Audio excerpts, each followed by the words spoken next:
Alright guys, we are at the Cleveland Auto Show. We are in the Toyota Camry TRD right now, and I just gotta say, I really like the feel of this thing. It definitely is a very sporty car. Just got a big, thick steering wheel, got the paddle shifters right here. You have a JBL system all throughout. You got nice, cool speakers in here, all leather interior. Just looks like an awesome car, feels like an awesome car. So right here we've got the new Toyota Camry TRD V6 engine, 301 horsepower. Some extra stuff. You got the TRD wheels, which look pretty cool, the red brake calipers, lots of additional aero bits. You got the splitter there on the side, or the side skirt rather. You've also got this wing here on the trunk, very plasticky feeling though, but does look pretty cool. You've also got a diffuser with two pretty big exhaust tips. I bet this thing is a really fun car to drive, and I bet will last several 100,000 miles. All right guys, we have Honda up in here right now. We also have Ford behind us. There is Buick somewhere over there, and there just are a ton of companies here that we'd love to show you. All right guys, we're sitting in the Lexus LC 500 in here. Very nice in here. I don't know if I would pay over $100,000 for this car, but really nice interior. You've got nice paddle shifters here, pretty big. It seems pretty sporty, but again, this is more of a grand touring, kind of more luxurious roadster. All right guys, so checking out the exterior of this thing, it does actually look really cool. I really enjoy the headlight design. It looks pretty mean, but this is a 471 horsepower naturally aspirated V8 engine. And if we do get a chance to look at this, there is carbon fiber in a place or two around this car. Okay, so if you open up the door right here, it's kind of got like that Tesla handle. Right here you can see the carbon fiber. All right, we are inside the Subaru WRX right now. I don't know if you guys have been watching the channel for a while. You might know that I really have always enjoyed the WRX, the look of it. I just really like it. Now, if you look at the steering wheel right here, you will see there is a little bit of carbon fiber right there. That's not real, unfortunately. Just carbon fiber looking trim, kind of like on the doors. You can see over there as well. I'm honestly not a fan of when companies try to make their things look like what they're not. Like whenever you have the plastic that is supposed to look like leather, I've never really been a fan of that. But there is leather right here with red stitching, which I always do admire. I do like this steering wheel design. Very nice steering wheel, very sporty, kind of flat leather look. Nice feel to it as well. And of course, this is a manual. Alright guys, so we did drive Nick's 350Z up here, and due to a technical difficulty, I ended up having to drive it the rest of the way. And I was driving a manual car for the first time in a long time on the way up here. And so I'm just shifting through this, and this does feel pretty cool to mess with right now. Nick could actually hear the transmission shifting up through the engine bay. So up front here, you've got the Boxer engine. Of course, Subaru is well known for in the WRX and in the BRZ. Not terribly reliable some of the times, but pretty decent engine, pretty decent power as well, and all-wheel drive configuration here on the Subaru WRX. All right guys, we're at the Ford exhibit right now checking out the Mustang, and something that I want to say about the exterior is look at the brake calipers on the rear of the vehicle. I mean, look how huge that is. Usually you do not have a large brake caliper on the rear of your vehicle. That is just due to how your weight shifts whenever you are decelerating. But if you thought the rear one was big, then check out this front caliper. I would like to know the braking distance of this vehicle. All right guys, so just sat down inside that Mustang, and something very interesting is just how high-tech it looks on the inside. Look at this, you have the big sweeping just whole digital display right here. Yeah, very, very modernized from the previous generation Mustang. One of the, in my opinion, best things they did with this new Mustang. And I know Nathan showed you the outside, some insanely big brake calipers, especially in the rear. But overall, very, very cool inside here. I do like the new seats. Maybe we can get you a better image of those. But overall, very nice. All right, guys, just check out these seats right here now that we've got out of the vehicle. Big, cushy leather seats. All right, guys, so we got a pretty basic car right here. We have the Honda Civic. This thing gets 34 miles to the gallon, and as spec'd it is around $30,000, but this is very, very nice on the inside. We've got a bunch of leather. Unfortunately, we do have this weird material right here. It's almost kind of like that, you know, knockoff carbon fiber, not even knockoff, it's just plastic. But yeah, just check out the interior of this thing. It even has paddle shifters right here, which is just really interesting to see on the Honda Civic. So sitting in the back of the Civic here, this is kind of come a long way. If you think of a Civic from 2000, this just feels so much bigger and so much nicer. You've got very comfortable leather seats back here. I would be very comfortable here on a fairly long road trip, I imagine, as long as there's no one like really tall sitting in front of me. Plenty of leg room, but again, I'm pretty short, but I would see no trouble sitting in here for any really significant amount of time. Just very nice overall feel inside this car. Alright guys, so Nathan is jumping on the Moto Compacto. If you don't know what that is Honda's electric scooter that basically folds up almost into like a suitcase, and then you carry it around, made for like inner city kind of travel to and from. Really neat. They're actually pretty quick and have a pretty good range. Alright guys, right here we've got the Aston Martin DBS here from one of the exotic car dealers in Cleveland. Really nice color on this thing. You've got the red interior as well with the gray accents, and also check out the Cullinan in the back. It's kind of got a green interior on the seats. Hopefully you can see that really interesting spec. Let me know what you guys think. You've also got the purple Aston Martin over there that we'll go check out here in a moment. All right guys, right here we've got the purple Aston Martin. It's a V12. I believe this is a Vanquish. Let me know in the comments what this is, but to my understanding this is an Aston Martin Vanquish. I don't know if all these things are factory. I mean, check out the wing that's on the back of there. You've also got the exposed carbon in the hood. This is a really good looking car. Over here we've also got the new Maserati MC20 in orange. I have not seen one in orange. We'll take a closer look at that here in a moment. You've also again got the Cullinan there in the back, a couple more, or another Rolls Royce beside it, and you've got the Maserati SUV and the Aston Martin DBX all the way in the back. So here's that closer look at the new MC20. Again, I have not seen this car in orange before. Let me know what you think down in the comments. I really am a fan of this new Maserati. Now right beside it you've got the Gran Turismo Trofeo. I believe this is a very expensive car as well. I think $200,000.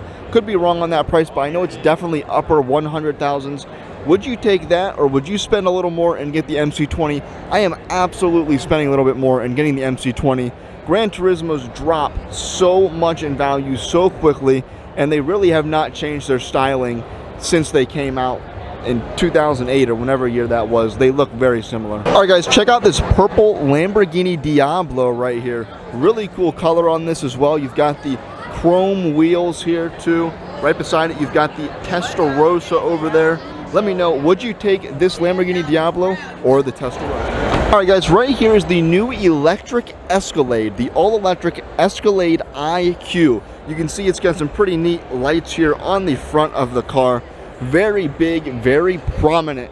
You definitely have some road presence in this thing, just like the new Escalade is now. You're driving down the road, lots of road presence. Anyway, I'll let you guys take a look at this real quick. Up to 750 horsepower, 450 miles of range. This thing has a very big battery. You can charge to about 100 miles of range in about 10 minutes.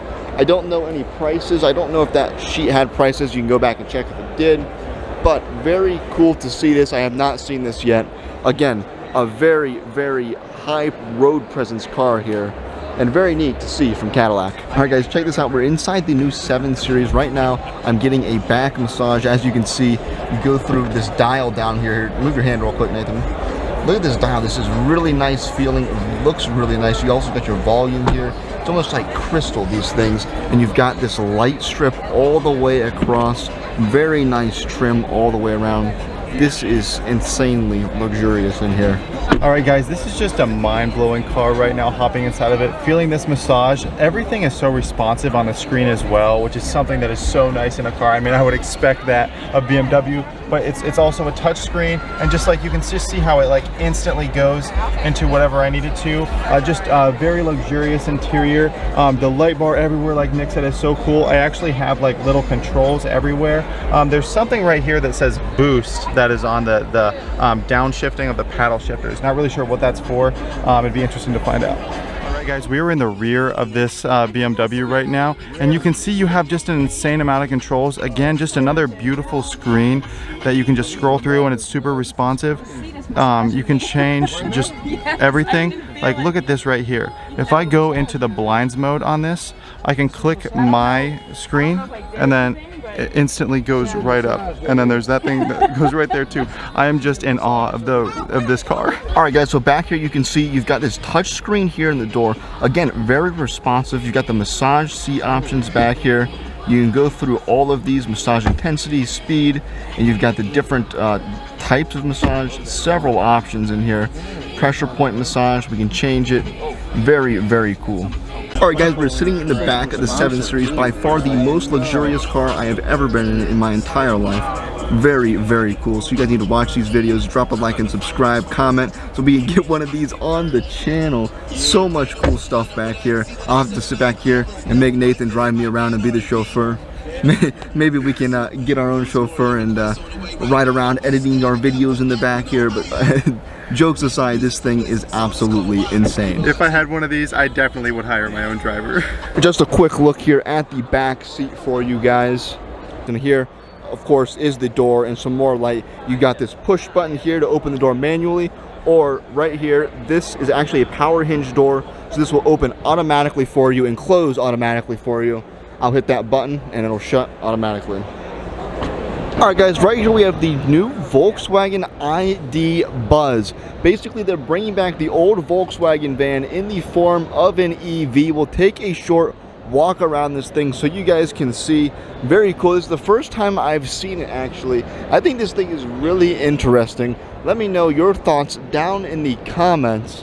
You can see the interior, they've got it all opened up for you. Of course, basically the whole thing is flat inside because, of course, being an EV, there's no drive shaft or anything in the bottom. It's basically where the battery pack is, but you can see inside here, you've got the rear door, sliding door, obviously, like a van. But coming around the back, there's some really interesting stuff in here, kind of showing what you could put in here realistically. You could even put like a little camp stove you can see in here. You've got a cooler, some additional things. You could almost make this a small home, or if you're traveling, you could use this almost as a camper. You could fit so much stuff in here. Really neat to see. All right guys, so this is really interesting. I don't know a ton about this. If you do, let me know in the comments. We've got a really interesting concept here from Buick, the Wildcat EV, which looks really neat, very futuristic looking. You can see huge wheels. We'll just take a short walk around so you can see inside. You've got some interesting looking seats and headrests. Of course, I think this is pretty concept based. I don't know how soon something like this would enter production, if it's even scheduled for production at all. But this is really neat looking, and if Buick actually comes out with something like this, this would be a very interesting entry. All right guys, right here we've got the Corvette Z06, the brand new C8 Z06. You've got lots of carbon fiber. You can see down here on the front splitter or spoiler, you've got this really interesting yellow paint. This one does have the carbon wheels right here as well, we can check out, and of course carbon ceramic brakes. This is actually optioned to $170,000. Tell me, would you pay $170,000 for a Corvette? There's a lot of stuff you could get for $170,000. Personally, I don't know if I would be paying this for a Corvette. This is a very, very cool car. Of course, you have the flat plane crank V8, the supercar rival. This thing is a legit supercar, and it's got a supercar price tag. So let me know, would you be spending this much money on the Z06? In the back of the Z06, you've got this carbon fiber wing, which looks really nice. You've also got the center mount quad exhaust, which also looks pretty cool. But again, $170,000. That's what this one's optioned to. Would you pay that? Let me know down in the comments. All right guys, so right here we have the Corvette E-Ray. This is the hybrid all-wheel drive Corvette, and it's not a hybrid to improve fuel efficiency. It's more of a hybrid to drastically increase power and performance. We're going to do a quick walk around of this. Right here you can see that there are carbon fiber wheels all the way around. That looks really cool. Probably takes off a ton of the weight. I remember Nick and I, we were at a show where they had these carbon fiber wheels that you could just pick up, and they were so incredibly light compared to all the other wheels that I had picked up in the past. All right guys, right here at the back you can look inside of the engine bay. You can see it is a mid-engine vehicle. Alright guys, I wanted to check out this Toyota Land Cruiser, the all-new 2024 Land Cruiser, one of my favorite cars coming onto the market this year. This is a prototype vehicle, it's locked. Unfortunately, we cannot go in, but we'll check out the outside here real quick and I can give you a quick look on the inside. Very, very cool to see. This was of course going to be cheaper than the GX 550 this is based on, but really cool to see this. I am very excited to see this come on the market. Again, just a quick walk around. I am a fan of the styling. Let me know what you guys think down in the comments. Alright guys, so that's going to do it for this video today. If you enjoyed this coverage of the Cleveland Auto Show, let us know down in the comments, and we'll see you in the next video. Bye guys.